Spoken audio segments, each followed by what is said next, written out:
Hello, I'm Evan Martin, and my topic is hazing and why hazing should be banned in sports or even other organizations like sororities and fraternities and Greek life.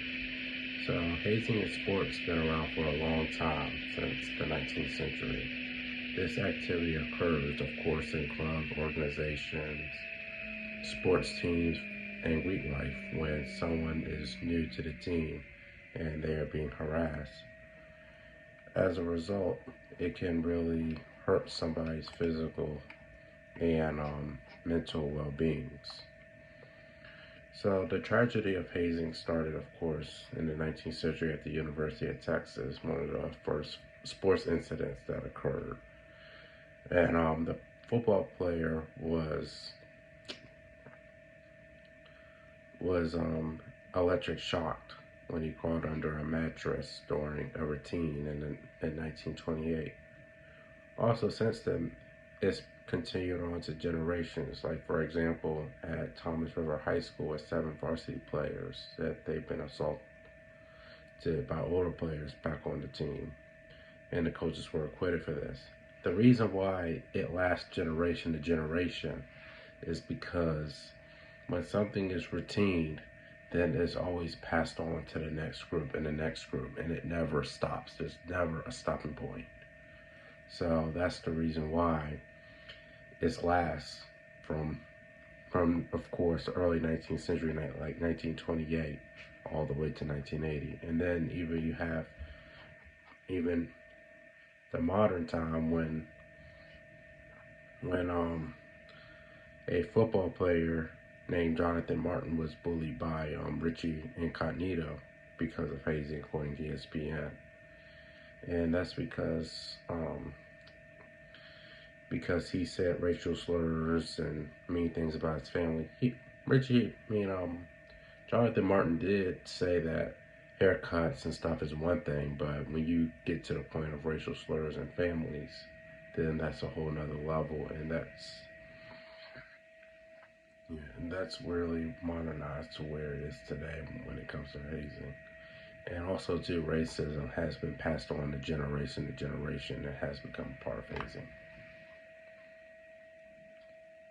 Hazing, the reason why it needs to be gone is because it puts a horrible strain on both someone's physically and emotionally, mental health and self-esteem. According to author Gardner, she supports that the effects of hazing includes physical trauma, sleeping problems, and eating disorder, which leads to depression. And when the problem is, let's say you you think of a past experience, then you may have a hard time getting over that, or you may be up at night thinking about what somebody said or what somebody did to hurt you, and you can't get past it, or you have dreams about it, or anxiety, like you don't know who to trust.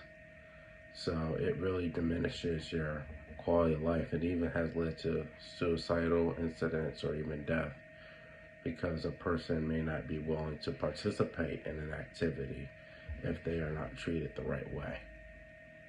Also, some will argue that hazing helps bring people together and it helps build friendships, but it does not outweigh the risk when someone's quality of life is diminished by when they are very sick, or when they are thinking, or when it leads to death. Nothing outweighs death. To put an end to hazing, we need to have effective measures like laws and policy. Like in Maryland, a person who violates cannot exceed 6 months or $500 in fines. And I think that's okay. But then when there's a death involved, then I think the laws need to be stricter, because then people will think twice. So it should exceed 6 months or even 500,000 fines, because with stricter laws, you will think twice before doing it if you're caught. Also, another way to improve hazing is by having trainings, and having these trainings will provide people to learn what is hazing, and also too they'll have a clear understanding of what is and what is not acceptable, so the hazing can stop. Also, people should be allowed, they should allow an area where they can talk openly about what they're dealing with or where they're unhappy. So that's another option. Lastly, I feel that they should have a policy where if they do an activity or something that's forbidden, then they should be on probation from the sorority or even the sports team, or even banned, because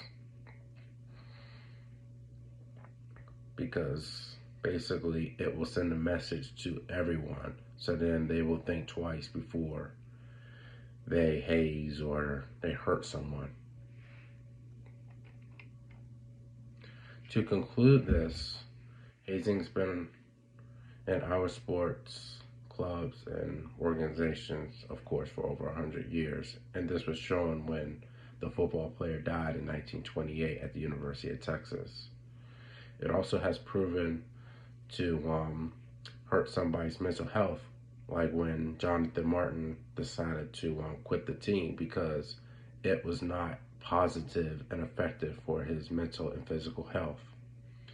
And training needs to be involved so then people have a clear understanding of right from wrong, and having that knowledge will help reinforce what are some safe activities when you're trying to get everybody involved, because you do want to have some sort of team bonding, but in a nice and safe way.